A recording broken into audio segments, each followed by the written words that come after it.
One of the great storylines of the book of Genesis is that God is not separated from his creation. And I think we have a tendency sometimes to think that that's the case, or maybe just to forget.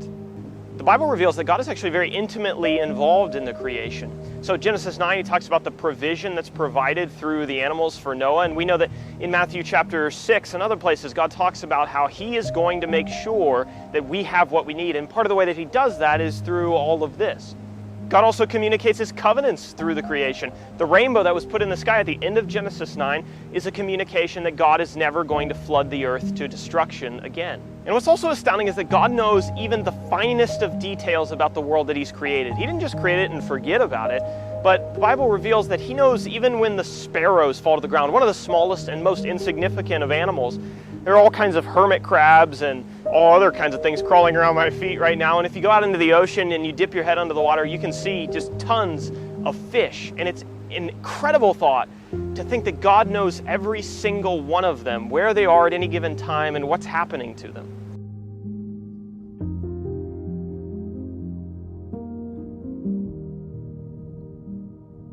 In thinking about that connection, I think there's some things that are really important for us to recognize. And that's number one is that it doesn't make any sense to toil or to work in this creation if we're not going to recognize who it is that's in control of all of it.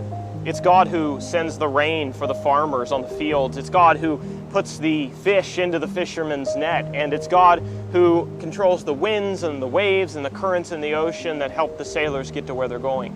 It also doesn't make any sense to be amazed at the creation if we aren't connecting it back to something greater. We go to fantastic places and take in beautiful natural wonders, but I think there's often a disconnect when we stand there in awe and our hearts are filled with wonder at those things and connecting it back to realize that those things are really just a shadow, one tiny design of the great designer, and they put on display just a tiny picture of his beauty and greatness. And third, it doesn't make any sense to interpret the events of our lives as they take place in this world if we aren't going to connect it with a creator. Job says in Job chapter 12, when he's going through all of his ordeal, he says, "But ask the beasts, and they will teach you, the birds of the heavens, and they will tell you, or the bushes of the earth, and they will teach you, and the fishes of the sea will declare to you.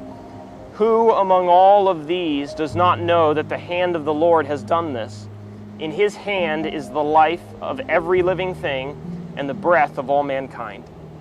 In Romans chapter 1, in a verse you probably know, we're told that all of this communicates God to us. For his invisible attributes, namely his eternal power and divine nature, have been clearly perceived ever since the creation of the world in the things that have been made. God is invisible, but we see pictures of him and his beauty and his creative power all over this world. And so when we say that we want to travel and go see these natural beauties, and when we get there and our hearts are just full of wonder, we need to remember to open our ears to hear the sermons that the mountains preach to us and the message that the wave continually brings up on the shore, and that is that there's a creator, he's alive, and all of this is designed to show us how great he is, how alive he is, how beautiful he is, and to lead us to search him out. And imagine what he has in store for you when you finally get to meet him, and what he's been preparing for the thousands of years since the creation of this one world was finished. Let not your hearts be troubled. Believe in God. Believe also in me. In my Father's house are many rooms. If it were not so, would I have told you that I go to prepare a place for you?